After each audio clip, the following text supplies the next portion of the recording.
on va se lancer dans la dernière partie de notre conte Urashima Taro. Donc si vous n'avez pas suivi les premières parties, je vais vous faire un petit résumé, voilà, comme ça vous serez à jour. Voilà, Urashima Taro, donc c'est une histoire qui est très connue au Japon, on est même dans l'ordre de la culture générale, j'ai envie de dire. Donc c'est bien de savoir un petit peu qui c'est ce personnage, parce qu'après vous le retrouvez, vraiment, retrouvez des références à lui un petit peu partout dans la culture populaire, j'ai envie de dire. Donc, Urashima Taro. Taro, c'est son prénom. Et ce petit Taro est un pêcheur. Un jour, il voit une tortue se faire maltraiter par des sales gosses sur la plage. Il va la sauver. Il la relâche dans la mer.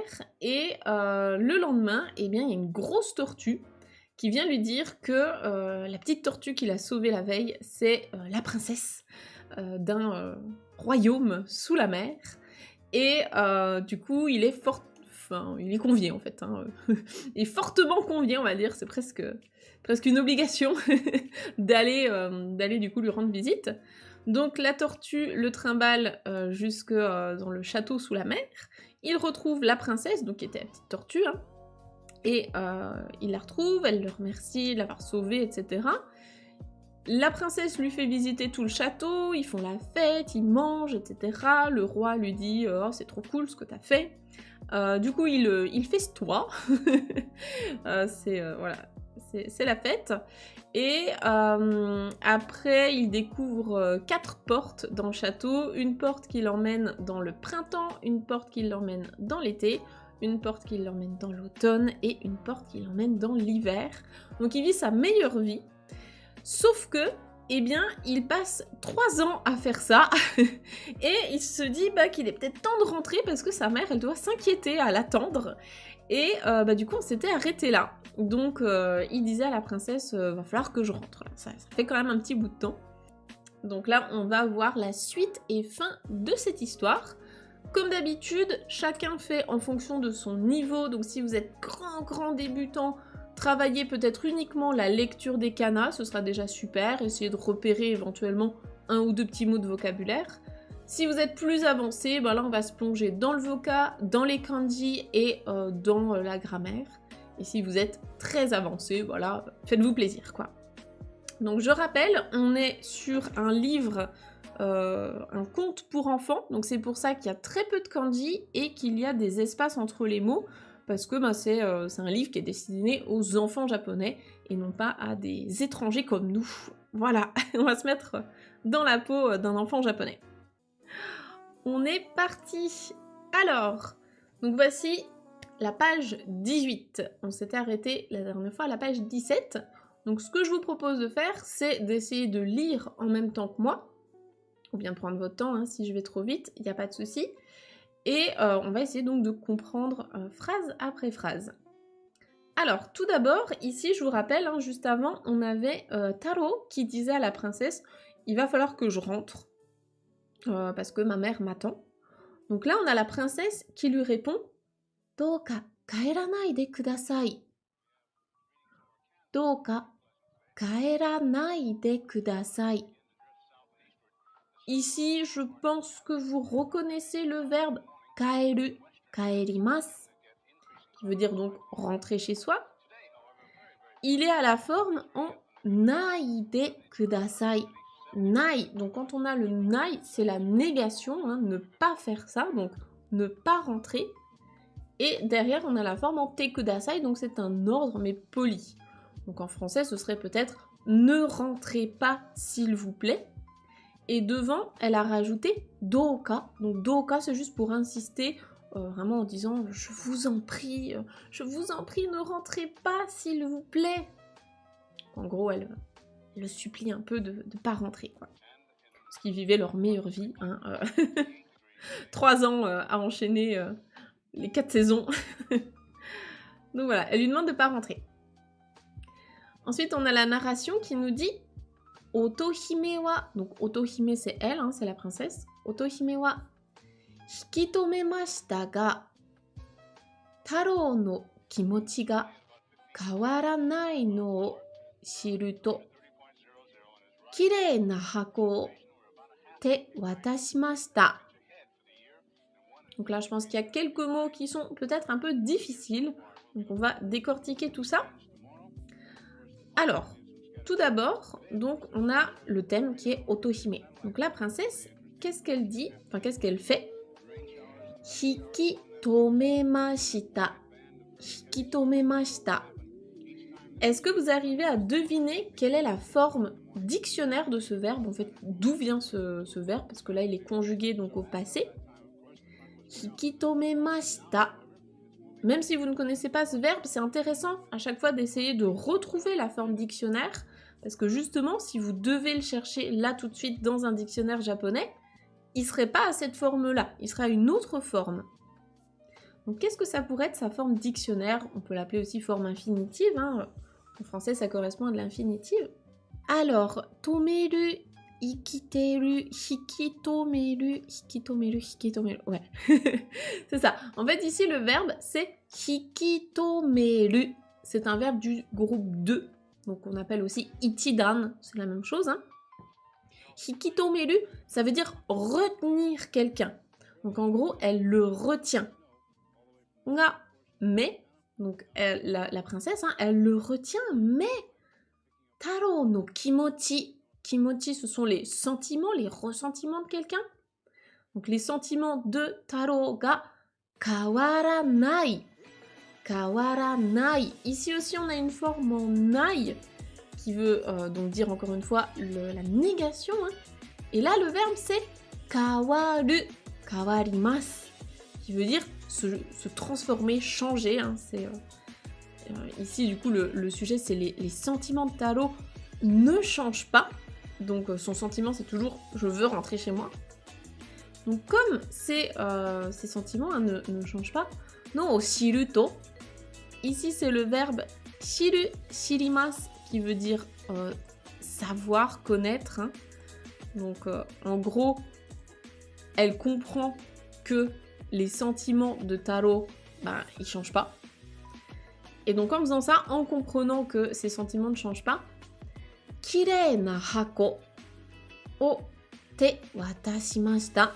Kirei na hako, ça c'est du vocabulaire en général basique, hein, GLPT 5. Est-ce que ça va là-dessus? Kirei na hako. Est-ce que vous comprenez ce bout de phrase? Donc kirei, c'est l'adjectif beau, joli. Et hako, c'est une boîte. C'est ce qu'on a là. En fait, c'est le dessin, hein, tout simplement. Donc, kirei na hako, une jolie boîte, une belle boîte. O te watashimashita. Ici, encore une fois, est-ce que vous pouvez deviner quel est le verbe, sa forme dictionnaire? Est-ce que vous avez une idée? Te watasu, c'est ça. Donc là, on a un indice, c'est le te. Donc te qui veut dire la main. Te watasu, te watashimasu, ça veut dire donner en fait, hein, remettre à quelqu'un.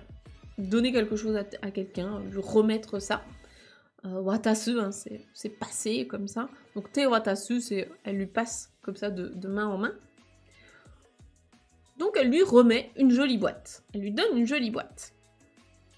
Ok. Et qu'est-ce qu'elle lui dit en lui donnant cette boîte?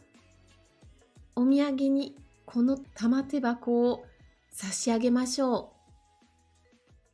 Omiyage. Omiyage, ça je pense que c'est un mot que vous avez déjà entendu. Omiyage, c'est un cadeau souvenir hein, quand on va dans un endroit, quand on voyage, on fait un voyage et on achète des petits cadeaux souvenirs pour ses proches. Ce sont des omiyage. Donc omiyage ni, le ni ici c'est la fonction de but en fait, hein, en tant que omiyage pour vous faire un cadeau souvenir de votre voyage chez nous. Kono tamatebako. Alors, tamatebako, c'est un mot... Alors, j'ai fait des recherches justement sur ce petit mot-là, parce que tebako tout court, oui. Te, c'est la main, et bako, c'est le hako de tout à l'heure, c'est la boîte. Donc, tebako, en fait, c'est une petite boîte, hein, c'est un coffret. Mais tamatebako, c'est pas un mot très courant. Apparemment, c'est principalement un mot qui est utilisé dans ce conte en particulier. Je veux pas vous spoiler tout de suite, mais... Et en même temps, il faut que je vous donne la traduction qui collerait le mieux en français. C'est tout ce qui serait boîte de Pandore, en fait. Hein. Donc j'en dis pas trop plus pour le moment, vous allez comprendre par la suite. Mais voilà, ce tamatebako, je pense pas que ce soit un mot que vous voyez beaucoup en dehors des références à cette histoire, ou bien une boîte qui correspond à ce qu'il y a dans cette histoire. En tout cas, tebako, c'est un petit coffret. Donc là, ce que vous pouvez retenir, c'est te, la main, hako, la boîte. Ça, c'est 2 mots importants, ouais.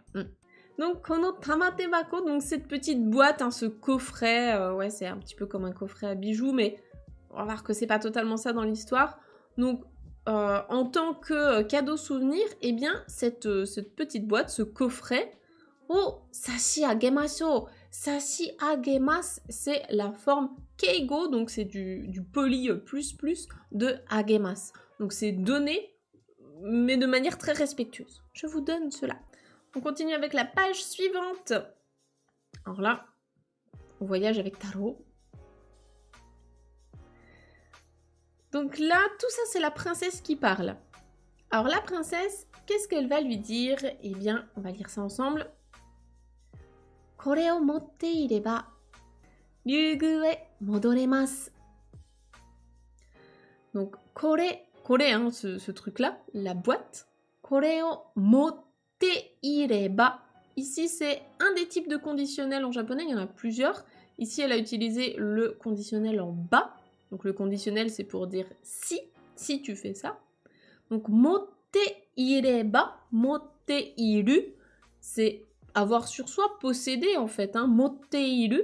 Donc, motte ireba, si tu possèdes ça, si tu gardes ça sur toi. Ryugu, ça, c'était le nom en fait du château sous la mer, le palais. Alors, je sais plus c'était quoi la traduction. Ryugu, qu'est-ce qu'on avait mis? Le Ryugu-jo, c'était le palais sous-marin du dieu dragon de la mer. Voilà, donc Ryugu, en fait, c'est l'endroit où ils habitent, ce royaume sous la mer, quoi. Et modoremasu. Ici, c'est le verbe modoru, modorimasu, qui veut dire revenir. Et là, il est à la forme potentielle. Ça veut dire être capable de faire quelque chose. Donc, quand le ri, ici, se transforme en re, modoremasu, ça veut dire pouvoir revenir, être capable de revenir. Donc, ce qu'elle lui dit, c'est si tu gardes ça sur toi, en gardant ça sur toi, eh bien, tu pourras revenir au Ryugu, en fait, hein, au palais, enfin, au royaume sous la mer, quoi. Elle continue en lui disant « Demo, modotte kuru made wa, keshite hako o akete wa ikemasen yo. » Donc ici, qu'est-ce qu'elle dit? « Demo, modotte kuru made wa, keshite hako o akete wa ikemasen yo. » machin, pas ouvrir la boîte, c'est ça. En gros, c'est ça. C'est le plus important dans l'histoire. C'est interdit d'ouvrir la boîte, ouais. C'est ça. Ici, le plus important, hein, c'est le verbe qui est à la fin, bien sûr. Donc, ici, on a la forme en te wa ikemasen. Te wa ikenai, qui veut dire que cette action-là, donc le verbe en te, ce truc-là, c'est interdit, il faut pas le faire, si tu le fais, ça craint, c'est pas bien, etc. Donc, hako o akete, hako o akeru, ouvrir la boîte, wa ikemasen, ne le fais pas, c'est interdit.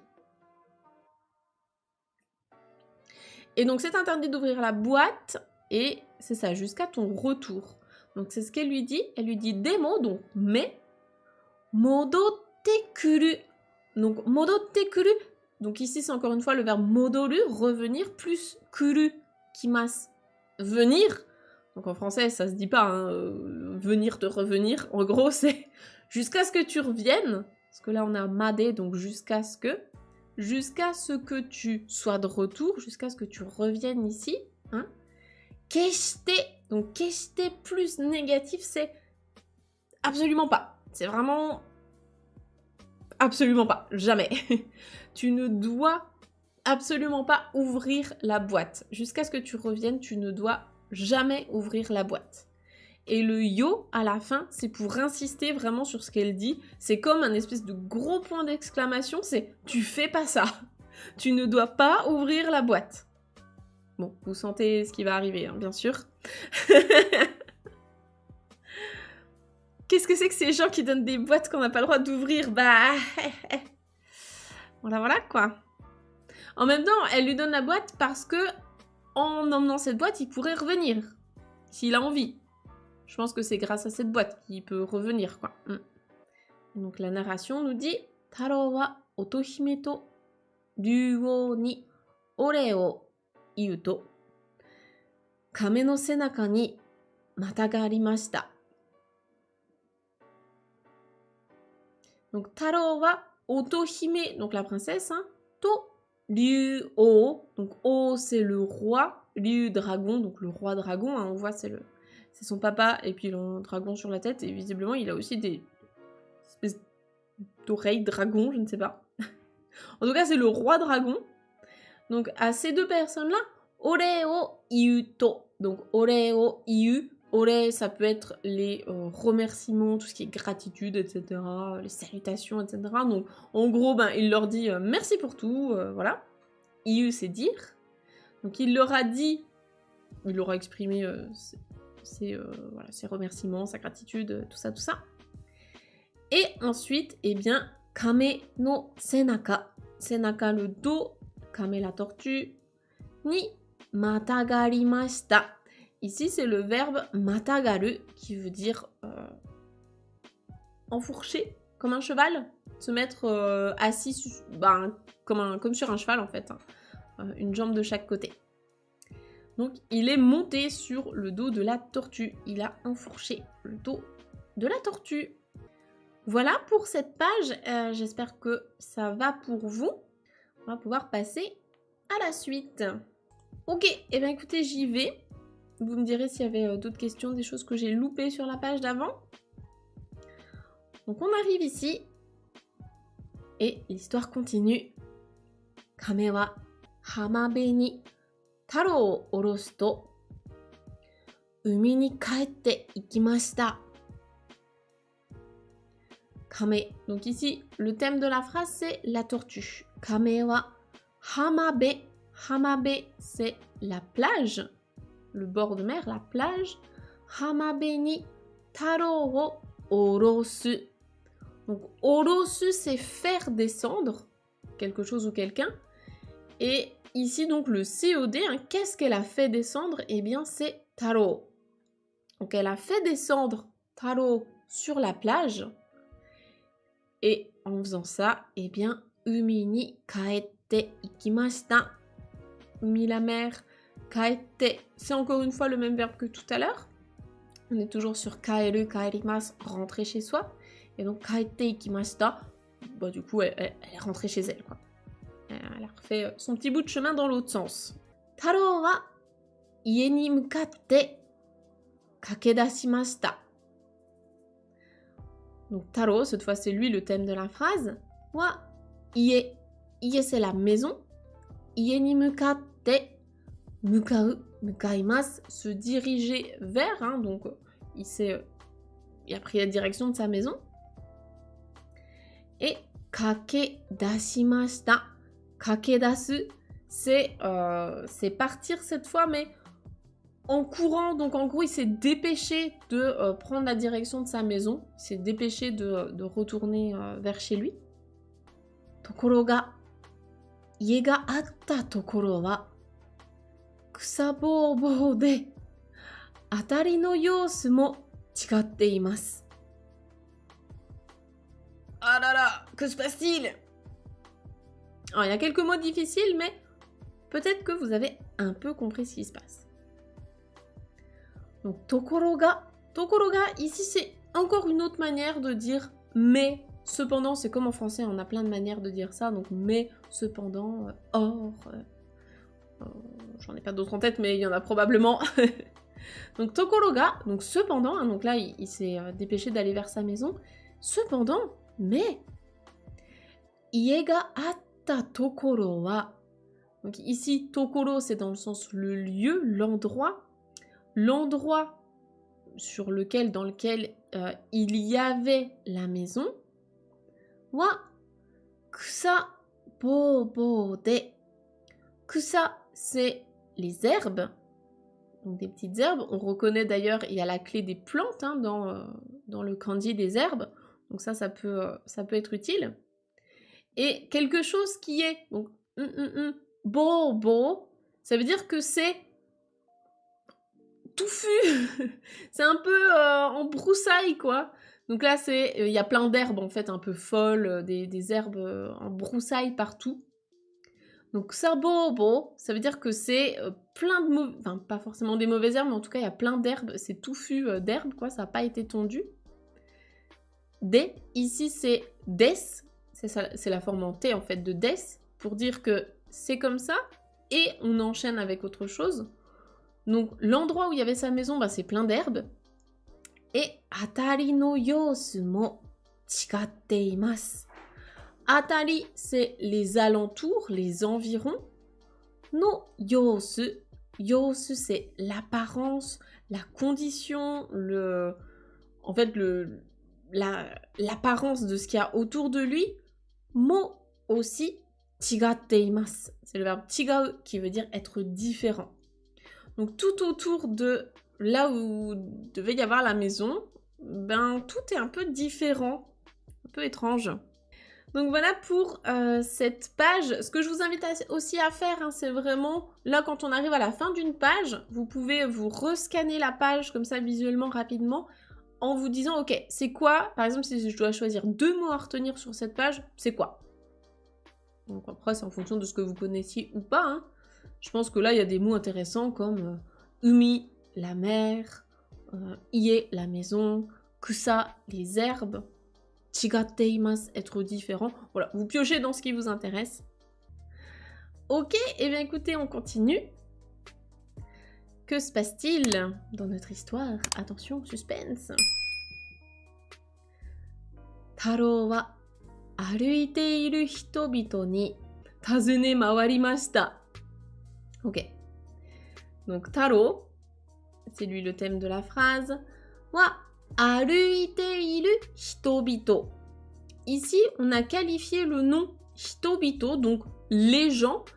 Si on avait mis juste hito tout court comme en japonais, on n'a pas de marque vraiment de pluriel. En tout cas, c'est un peu difficile de montrer si c'est une personne ou des personnes. Si on met juste hito, on imaginerait qu'il n'y a plutôt qu'une seule personne.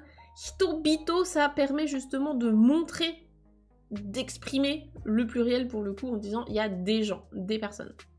Donc hitobito, des personnes, et ces personnes-là, on les a qualifiées de aruite iru, c'est le verbe aruku, arukimasu, qui veut dire marcher.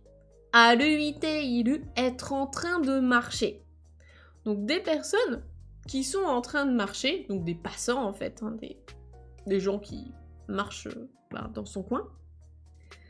Et donc à ces personnes-là, ni tazune mawarimashita.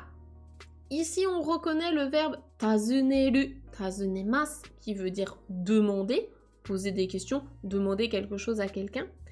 Et puis justement tazune mawaru, mawarimashita, c'est tourné, mais on comprend en fait qu'il va demander comme ça un peu partout. Il va poser des questions en fait, un petit peu partout autour de lui, aux gens qui sont autour de lui. C'est ça, c'est encore une fois un mix de 2 verbes. Les Japonais ils adorent faire ça, prendre 2 verbes, les mettre ensemble. Parfois t'en prends même 3, tu les mets ensemble pour faire des actions. Donc là on est sur donc les gens autour de lui, il leur pose des questions. Et donc, qu'est-ce qui va se passer? Eh bien, suruto, ce faisant, alors, hitori no oba-san ga kou kotaeta no desu. Hitori no oba-san, là encore une fois on a utilisé un compteur pour montrer que c'est une. Donc oba-san c'est grand-mère, mais là c'est plutôt dans le sens une vieille femme, une dame en âge d'être grand-mère. Donc hitori no oba-san, une vieillarde, ga kou kotaeta no desu. Kotaeta, kotaeru, c'est le verbe répondre, donc donner une réponse. Et ko kotaeta, ça veut dire qu'elle lui a répondu de la sorte. Donc là, on va voir, on a les paroles juste après. Et le no des, ici, c'est tout simplement pour expliquer quelque chose. Cette forme-là, on la voit beaucoup dans les contes, hein, on l'a déjà croisée plusieurs fois. C'est voilà, pour insister un petit peu sur l'explication de la scène. Donc en faisant ça, il y a une petite mamie qui va lui répondre. Et qu'est-ce qu'elle lui répond? Je vais essayer de prendre ma voix de mamie. Urashima Taro wa 300年も前の人だよ。何でも竜宮へ行ったそうじゃか。Alors qu'est-ce qu'elle a dit cette petite mamie? Donc Urashima Taro wa 300年も前の人だよ。Est-ce que vous comprenez cette phrase? Il n'y a pas de vocabulaire difficile ici. Hein. C'est vraiment juste comprendre comment les mots s'articulent dans la phrase pour pas mal interpréter. Donc, Urashima Taro. Urashima, c'est son nom de famille. Taro, c'est son prénom. Hein. Urashima Taro, c'est lui. Wa 300年も前の人だよ. Donc, 3, c'est le chiffre 3. 100, c'est 100. Donc, 300, il prend des tenten ici. Attention, c'est 300 et nen, ce sont des années. Donc 300 年も前, avant, auparavant. Donc ici, on est dans le passé. No hito da yo, c'est une personne de, il y a au moins 300 ans, quoi, en arrière. Donc le mot ici, c'est pour insister sur la quantité. C'est waouh, ça fait au moins 300 ans en arrière, du coup. Et le yo ici, elle insiste sur cette information, c'est encore une fois comme un point d'exclamation en mode Urashima Taro, ça c'est un gars d'il y a plus de 300 ans. Hein. Et ensuite elle a expliqué que Nandemo ryugu e itta sou jaga. Donc ici, le ja, c'est da. C'est une façon, en fait, en général, les petits vieux, la manière de parler est un tout petit peu différente. Donc ce ja, c'est des, en fait, da. Donc en fait, ici, ce qu'il lui dit, Ryugu, encore une fois, c'est l'endroit, le palais, là, sous la mer, tout ça. Et ita, donc il y est allé. Le so, ici, c'est la forme pour dire j'ai entendu dire que, ça c'est de la forme GLPT 4, j'ai entendu dire, c'est ce que moi j'ai entendu, qu'il était du coup parti dans le palais sous la mer. Et ce nandemo ici, est-ce qu'on le traduirait vraiment en français? Je suis pas sûre. Mais en gros, c'est juste pour insister sur le fait que, ouais, en fait,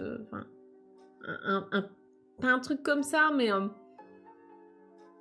gros, c'est ce qui s'est passé, quoi. Elle lui explique que j'ai entendu... Enfin, il paraît que il est parti dans le palais sous la mer. Truc du genre, quoi, un petit peu. Ok, écoutez, on va regarder, justement, qu'est-ce que va faire Taro? Qu'est-ce qui va se passer? On arrive sur la fin, là, on est sur l'avant-dernière page. Attention, gros spoil en images. On va lire pour comprendre ce qui se passe. Ok. Donc là, je pense que c'est Taro qui parle. 3年と思っていたが、300年も経っていたのか。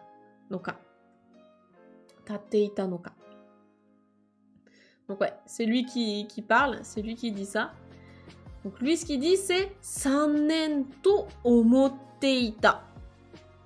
Donc, 思う, 思います, penser, 思っていた, donc je pensais, je pensais que ça faisait 3 ans. Ga, mais 300年も経っていた. Mais en fait, il y a 300 ans qui se sont écoulés. Donc ici, c'est le verbe tatsu.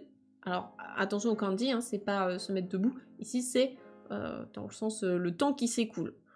Donc, mais en fait, il y a 300 ans qui se sont écoulés. Et donc, le noka, ici, en fait, c'est une question, mais rhétorique. Mais en fait, ça fait 300 ans qui se sont écoulés. Genre, what? Donc, ouais, là, il vient de réaliser ça.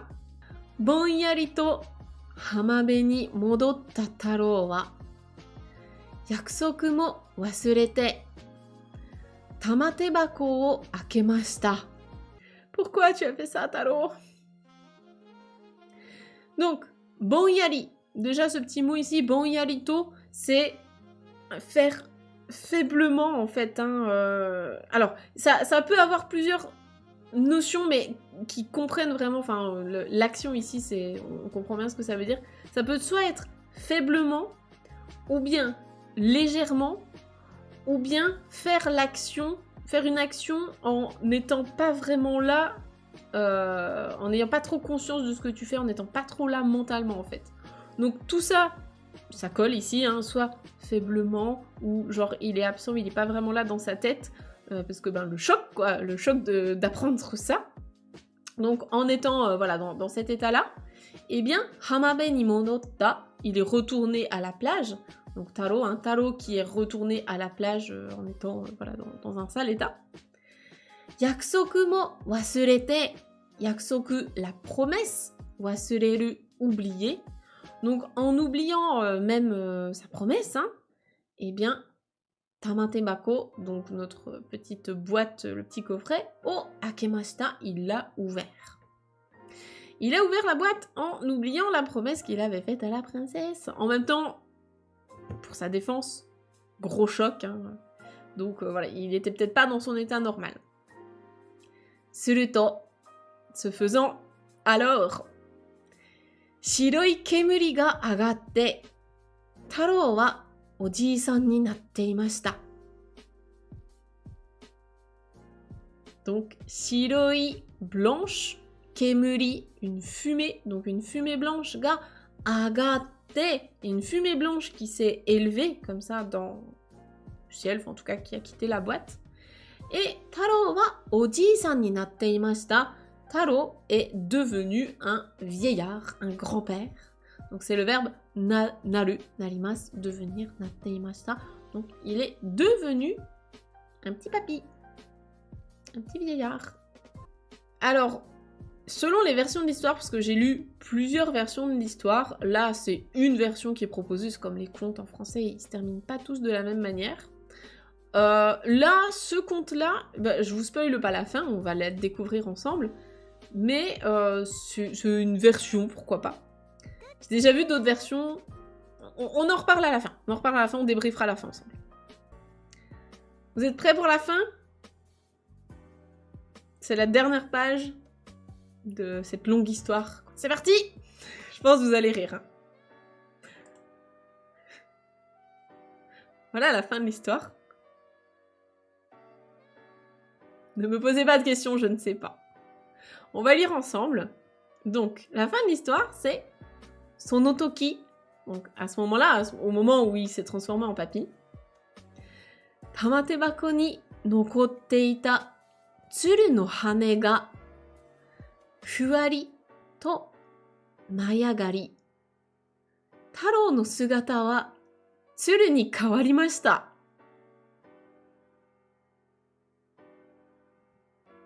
Je ne sais pas. Nani? Je ne sais pas. Hein? Tout le monde bug, tout le monde. Mais moi aussi. Je suis en incompréhension, vous êtes en incompréhension, nous sommes incompréhension. Donc on va traduire pour ceux qui n'auraient pas forcément tout compris. Donc Sonotoki, à ce moment-là, Tamatebako ni nokotte ita tsuru no hane. Tsuru, on l'avait déjà vu, je me demande si c'était pas le tout premier conte qu'on avait fait ensemble sur Twitch, qui est disponible d'ailleurs sur la chaîne YouTube. Hein. Tsuru, c'est la grue, donc c'est l'oiseau, hein, bien sûr, pas la grue de chantier. Donc tsuru, c'est la grue. Tsuru no hane. Hane, c'est une plume. Tsuru no hane, et donc son bako, enfin hako, son hako ni nokotte ita. Nokoru, ça veut dire rester, enfin un truc qui est resté là, donc une plume qui était restée dans la boîte, une plume de grue qui était restée dans la boîte. Et donc cette plume-là, qu'est-ce qu'elle a fait? Fuwari to mayagari. Mayagari, c'est s'élever dans les airs, s'envoler. Fuwari, c'est légèrement, comme ça. Donc la petite plume, hop, elle s'est envolée dans les airs. Et Taro no sugata, donc son apparence, sa silhouette, voilà, son apparence, wa tsuru ni kawarimashita. Il s'est transformé en grue. Il s'est transformé en grue. Voilà, donc là on peut enchaîner avec Tsuru no Ongaishi qu'on avait vu, hein, voilà, il y a plus d'1 an maintenant. On peut enchaîner avec une autre histoire, c'est cool. On continue quand même. Parce que ça s'arrête pas juste là, hein, vous voyez qu'il y a un autre élément sur l'image. Et donc, Tsuru no naku koe o kiite, Otohime wa kame ni sugata o kae, Taro ni ai ni kitan to iimasu. Donc, Tsuru no naku koe. Koe, c'est la voix. Naku. Naku, alors ici, on n'a pas le kanji, mais le verbe naku, en fonction du kanji, ça peut soit vouloir dire pleurer, soit vouloir dire faire du bruit, enfin crier ou aboyer pour un animal. Donc ici, ça peut être soit la grue qui pleure, ou bien la grue qui émet un son de grue, d'oiseau. Donc, Tsuru no naku koe o kiite, en entendant la voix de la grue du coup. Otohime wa kame ni sugata o kae. Donc, Otohime, la princesse, elle a transformé son apparence, elle a pris l'apparence d'une tortue, comme au tout début de l'histoire. Et Taro ni ai ni kita. Et donc, elle est venue rencontrer Taro to iimasu, c'est ce qu'on dit. On dit que, du coup, la princesse s'est transformée en tortue et est venue voir Taro. Donc là, moi, j'ai plein de questions à poser à l'auteur. Hein. Enfin, l'auteur, bien sûr, c'est une histoire populaire, donc il n'y a plus vraiment d'auteur. Mais si c'est une grue, maintenant, il peut retourner dans le château sous la mer ou pas? Enfin, quel est le sens de ça? Est-ce que c'est en mode, maintenant tu es libre de tout, tu ne dépends plus de rien, prends ton envol? Enfin, je ne sais pas. Je ne sais pas. Dites-moi tout. Voilà, qu'est-ce que vous en pensez de ça? De cette fin? Parce que c'est vraiment bizarre. Moi, les autres versions que j'ai vues, c'est... souvent, en fait, il se prend les 300 ans dans la figure et il meurt parce qu'en fait, il fallait pas ouvrir la boîte. Parce qu'on lui avait dit qu'il fallait pas ouvrir la boîte. C'est pour ça qu'on peut traduire ce terme par boîte de Pandore aussi, hein, comme ça fait référence à cette histoire, et donc au fait qu'il fallait surtout pas ouvrir la boîte. L'histoire n'a pas vraiment de sens pour moi sur la fin. Honnêtement, je trouve que c'est même plus logique que juste, il prend ses 300 ans et ensuite il meurt, quoi. Il avait qu'à pas ouvrir la boîte, quoi. Mais c'est triste un peu. Parce que, en fait, là-dedans, c'est la princesse, je pense, hein, qui l'a manipulée à fond en mode ah, tu m'as sauvée, du coup, viens, reste avec moi et surtout ne rentre jamais chez toi. Moi, je le vois un peu comme ça après. Ouais, écoutez, je pense qu'après, chacun peut un peu voir ce qu'il veut dans cette histoire, mais en tout cas, au moins, vous connaissez le gros de l'histoire qui est ce fameux Taro. En fait, quand vous voyez un petit gars sur une tortue comme ça, si c'est dans une pub ou je sais pas où au Japon, vous savez que c'est lui et grosso modo, vous connaissez l'histoire. C'est un peu comme Momotaro avec sa pêche, hein, très connue. Voilà, ça fait partie de la culture G japonaise. C'est important.